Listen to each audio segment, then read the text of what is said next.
like we're just gonna begin. I'm gonna play a pre-recorded video for you guys to start off with, where I'm out in my front yard, and I'm gonna just talk about the different ways that insects can be important, and then like while we're doing that, we're gonna go over and look at some of the plants I have in my front yard, and begin to look at some of those insects that I'm discussing, and then after that, we'll go into like a little bonus video I decided to make, where just like a week after that, looking at the insects in my plants, I go back to see how like the diversity of those insects changed, and like look at how some of those other insects interact with each other, and talk about the important ways that occurs. And I'll go further into that as we go along. And then after that, we'll wrap things up with a little Kahoot quiz, kind of just like touching on a few points that we went over. So with that, we can go ahead and get started. And then additionally as well, like if you guys have any questions or anything for your moderator or for myself, feel free to privately message one of us. And if you have like a question, we can like share it for others as well, or we can keep it private, whatever. Let's see.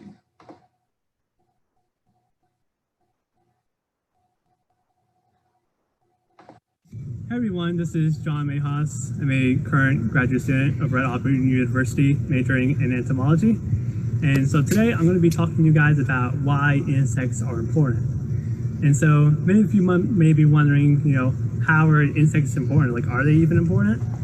And so do they just, fly around my face and, bite me, sting me, crawl on me, things like that. They're annoying, they're more pests, I don't like them, that kind of stuff. And so while there may be some that do that, I'm here to tell you that many insects are indeed quite important. Some are provide beneficial ecological and economic services, and some of them have great impacts on our many crops and other plants and things as well. And so today I'm going to go ahead and start talking to you guys about pollinators. So imagine a world without fruits or flowers, coffee, or even chocolate. So thanks to the help of pollinators, many of these foods and fruits and flowers are possible and for us to enjoy. So pollinators are essentially pollen helpers. So pollen is used to aid in seed fertilization for the plant to produce seeds. And so there are many different pollinators other than just bees, of course. There are beetles and other wasps and butterflies and moths and other insects as well. And so as these pollinators move through the landscape, for instance, feeding on the nectar of the plant or feeding on the pollen, they can transfer this pollen to these different plants to aid in the pollination process. And so although these pollinators are really important, unfortunately, many of these pollinator populations are on the decline. And so one of the major factors for why this is because a lot of it's due to feeding and nesting habitat loss. And so while this is unfortunate, good news is that there is much that we can do to aid in keeping up these pollinator populations. One example is pollinating or growing a lot of different native plants in your front or backyard. So as you can see here, we have a number of different plants and things over here that we plant for different insects and pollinators to go through. So as they're going through the landscape, it has these little like stops so they can kind of go through somewhere to nest and somewhere to feed, so they can, which really does aid in keeping up their populations. And so with that, we also I have over here a few monarch plants over here. And so with these monarch plants, we do have some monarch butterflies that will sometimes come over to these plants over here and lay their eggs on the underside of these leaves, where the eggs will develop and grow. The caterpillars will emerge from the eggs and feed on the milkweed. And additionally, these milkweed plants are toxic. So fortunately, these caterpillars are able to survive and thrive on these plants, even though they are toxic. And additionally, they're able to take in these toxins, which will in turn make them toxic to many other predators as well. So, and many other predators in the wild can they recognize this color pattern, coloration on the monarchs, and then they know these insects are poisonous. I shouldn't eat them. But even if they were to try to eat them, they might either get sick or just spit out the insects because they are poisonous to them. And so, while many insects can be beneficial, there are some that many people may consider pests. Pest insects are bad insects, and so the word pest is kind of like a human-given word for insects that may have some kind of social or negative economic social impacts what's on them and the community. And so some examples may include roaches that may get in people's houses and may crawl on them or crawl on their food, eating their food. Most people aren't of course not too fond of that, or even some insects that may be in your front garden, eating your insects. Some people may consider those pests as well, considering the nature of the situation. Alright guys, we're over here with our milkweed plants to go over a little more in depth with some insect interactions. Right now we're looking for some common insects that many people may consider pests and be able to find on their plants. Do you all see any insects? They're really small and can be hard to find, but you can barely just see them from this distance. What about those tiny little dots over there? Are those insects? Let's zoom in and get a closer look.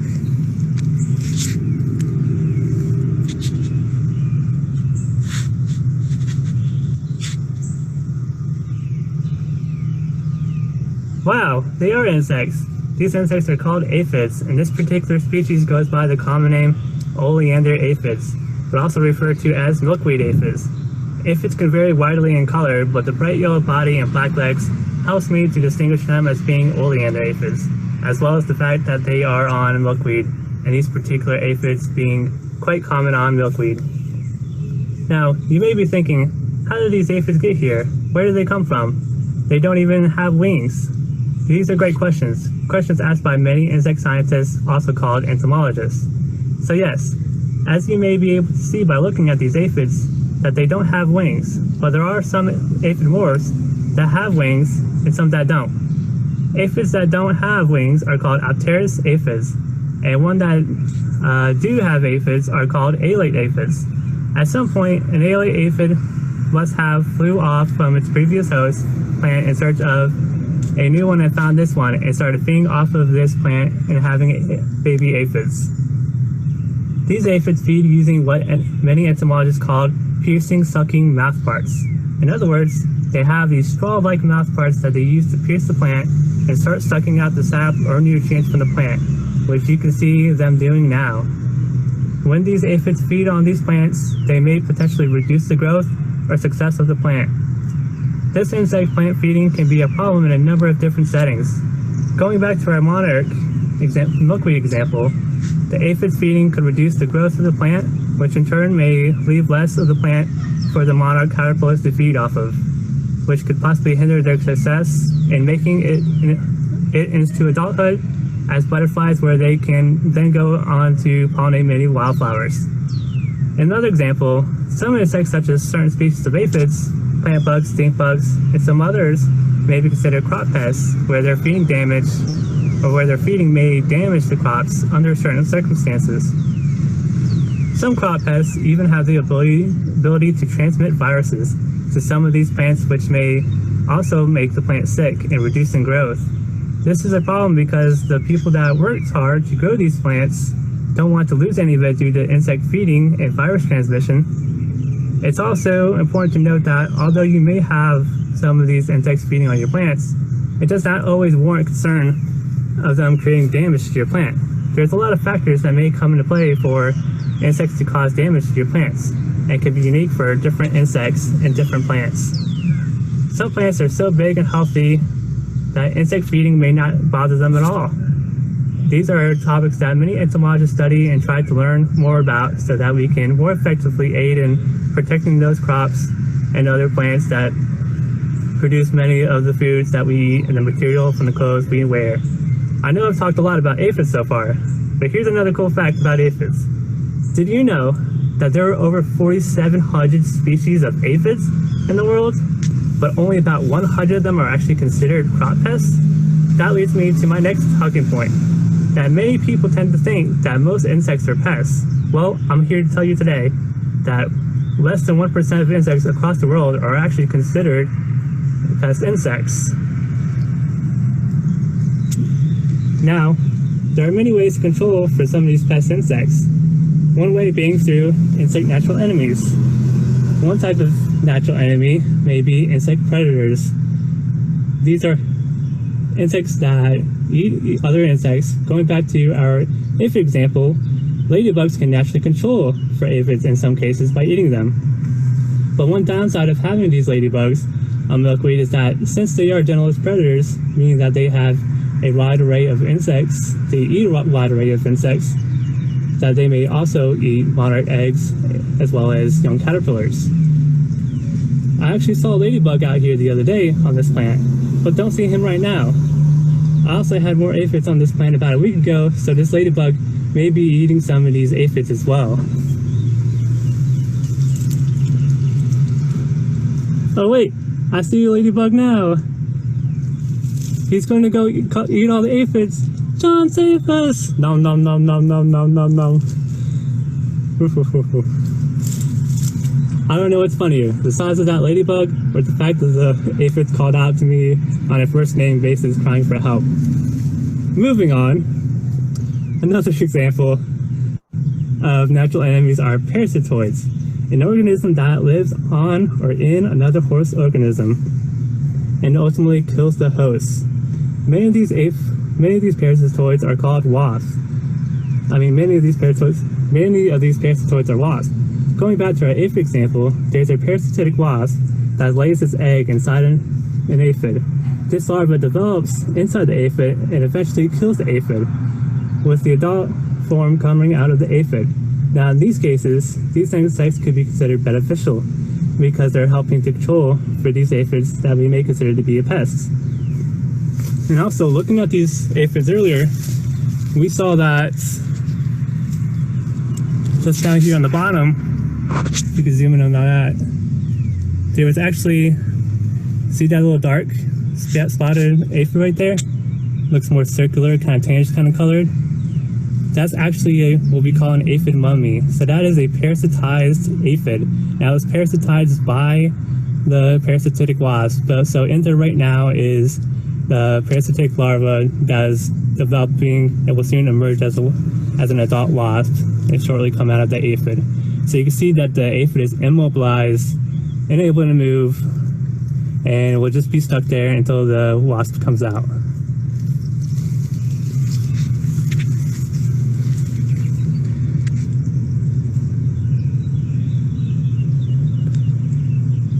Now, in these cases, as I said, these insects could be considered beneficial because they're helping to control for these aphids that we may consider to be a pest. But in other cases, they may be considered pests. For example, with ladybugs, they sometimes get into people's houses and may fly on you or crawl on your food, and most people aren't too fond of that. Even with parasitoids, there are some species that may even parasitize some of the monarch caterpillars that can be found on there. Also, do you all remember earlier when I mentioned that people consider roaches as household pets as well? Well, what if I told you that they too can be considered beneficial? Like many other insects, roaches are a significant food source for many birds and small insectivorous mammals such as mice and rats. Roaches also play an important role in the life cycle of plants. As roaches crawl through flowers seeking food, they also transport pollen to other flowers in the process. So yes, some roaches are actually pollinators too. They also act as decomposers, or in other words, professional recyclers in the environment by feeding on decaying organic matter, which traps a lot of nitrogen. Cockroaches feeding has the effect of releasing that nitrogen, which is found in their waste, which then gets into the soil and is used by the plants. So guys, just to conclude, insects are really important whether they provide an economic or ecological service, such as pollination, naturally control for pest insects, or aid in decomposition of organic material. Hey, even the pest insects are important too. Those pest insects don't know that they're being bad. They're just filling an ecological role like the other insects. Alright everyone, that about wraps it up for me, so I hope you all enjoyed this segment, and we'll see you next time.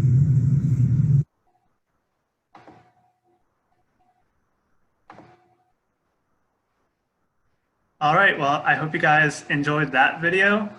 So as I said briefly earlier, about like a week after I recorded that video, I went to go back and check the aphids, and I saw even more of those natural enemies, out. So I was like, I decided to, record another video since there were so many out there, so I can be able to show you guys those natural enemies in action.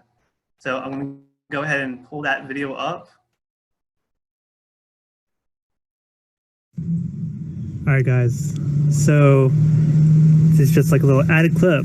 I went back to look at the aphids, my plants, and now you can see here I have a little ladybug larva. You can see right here, actually beginning to eat this aphid. Let's see if I can try to zoom in on that. So yeah, you can see that they look a lot different from the, the adult ladybugs. You wouldn't even recognize them as actually being ladybugs, but yeah, this is what the larva looks like. And you can see that he's starting to get this aphid now. So I just wanted to show you guys that, see what they look like. You can kind of see, it looks like the liquid is actually coming out of the aphid a little bit from him feeding on the aphid. So this is a pretty cool sight to see.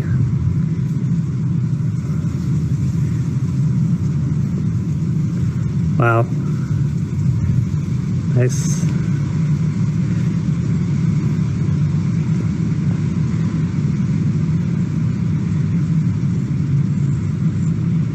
Just before, the aphid was trying to get away a little bit, but the aphid's slower than the ladybug is. There's not a whole lot the aphid can do to kind of try to defend itself and get away from the ladybug.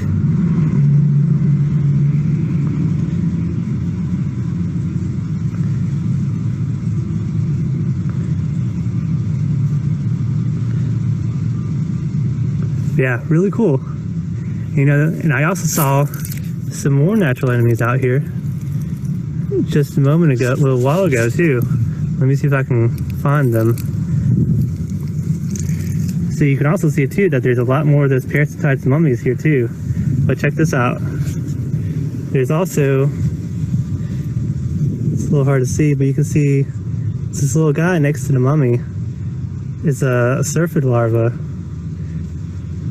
So these will also be natural enemies as well that predate and feed on these aphids too during larva stage. And this syrphid larva, the syrphids are flies, and so this is what the larval form looks like of them. So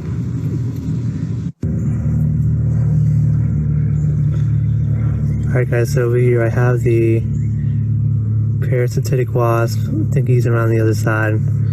Just wait for him to come back around. So yeah, you can see him right over here.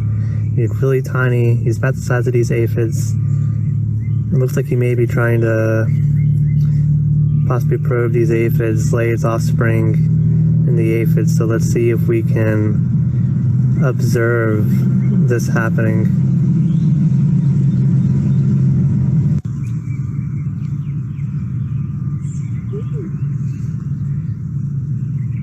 See, you see him flinging that aphid, flinging that abdomen at those aphids, trying to lay its offspring in them. See that? Aphid's kicking back a little bit. Ooh.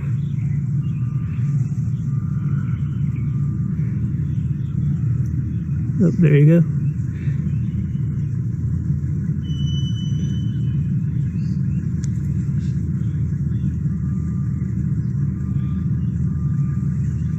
Here, check that out. A little lace. This is a lacewing larva.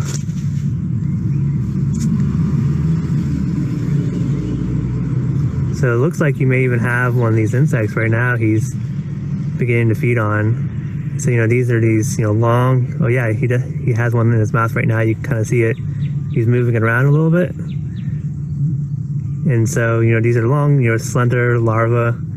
Here already have, if you can kind of see these large piercing mouth parts that he's using to pick up this aphid with, and he's using to get this aphid. And the lacewing adults, I'll try to put a picture on the PowerPoint for you. But these, you may typically usually see the adults flying around, like your porch light at night. They're pretty unique. Usually you find the green ones, green lacewings, but you may also find the brown ones, usually not as common from what I see. Yeah, these are really cool natural enemy predators. You see him just picking that aphid up, just kind of I don't even know what he's doing, just kind of just thrashing it around a little bit.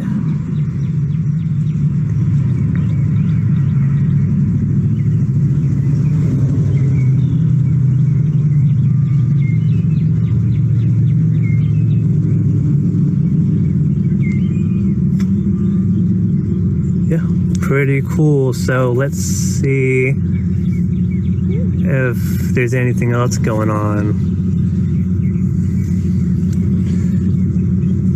And so, I just checked just by lifting under some of these leaves, so it's good to, because a lot of these insects, they may be under the leaves sometimes, not even just on top.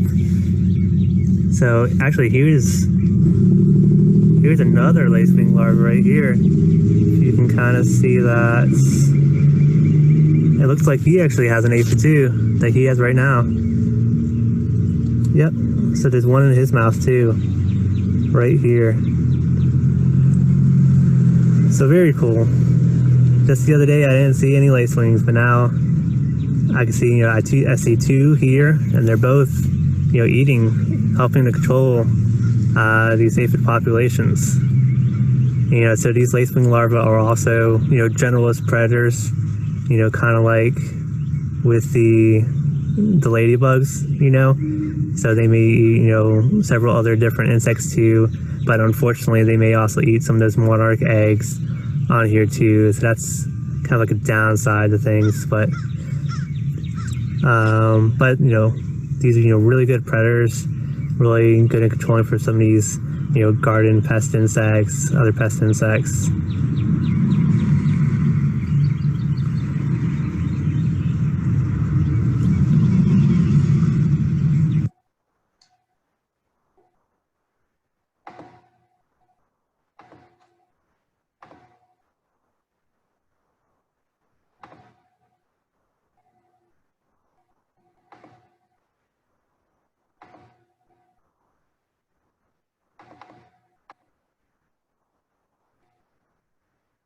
All right, guys, so let me just get back up to my screen here.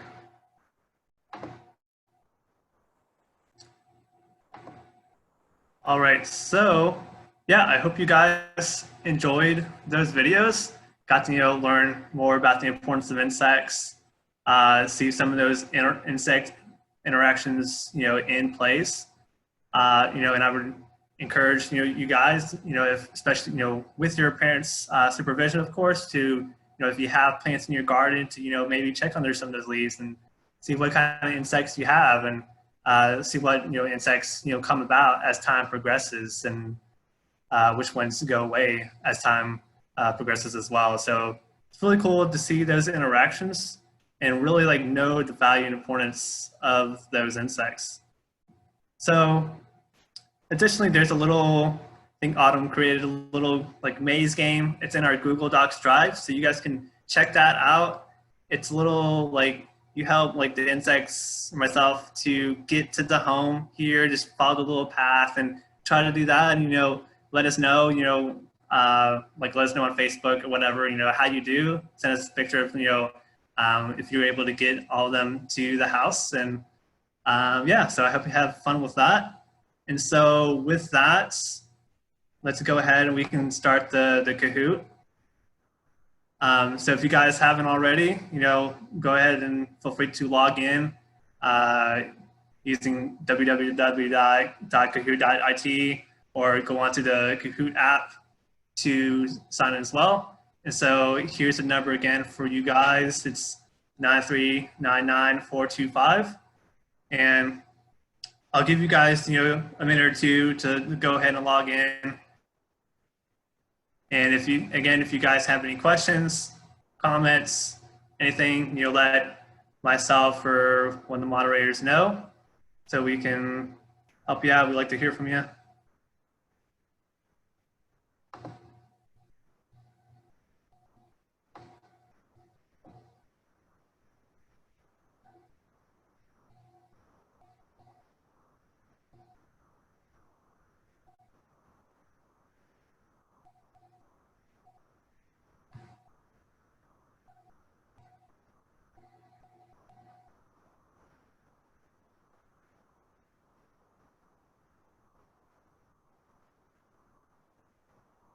All right, we'll give it just a few more seconds. We'll get started.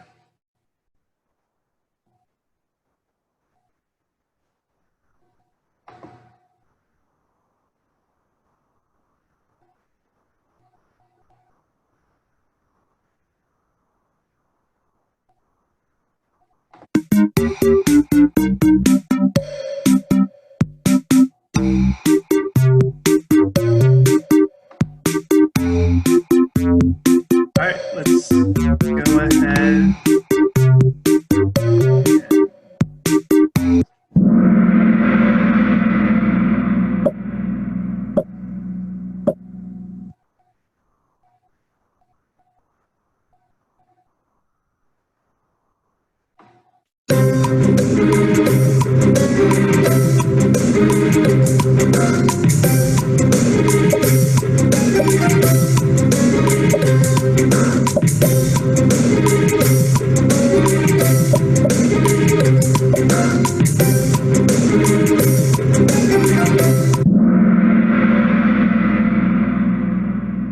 Yeah, it's a little tricky, but yeah, all those are good reasons why bits insects are important.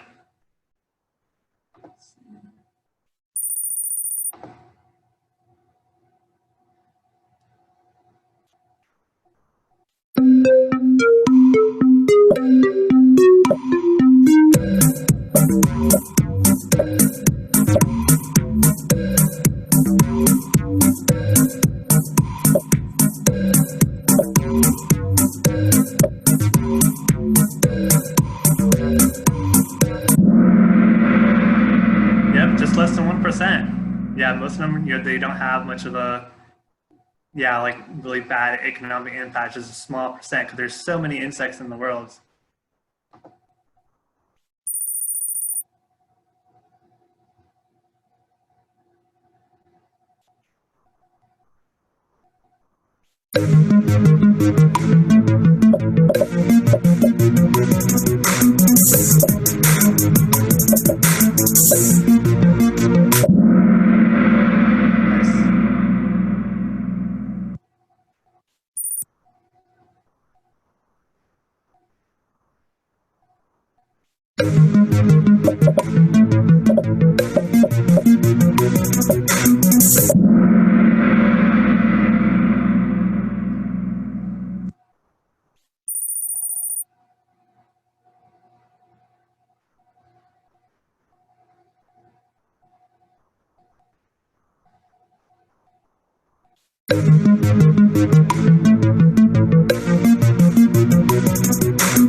All right, so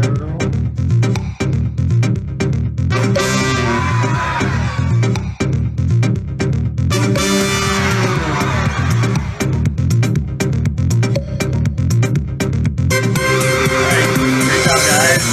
Good water, right out, gradient box.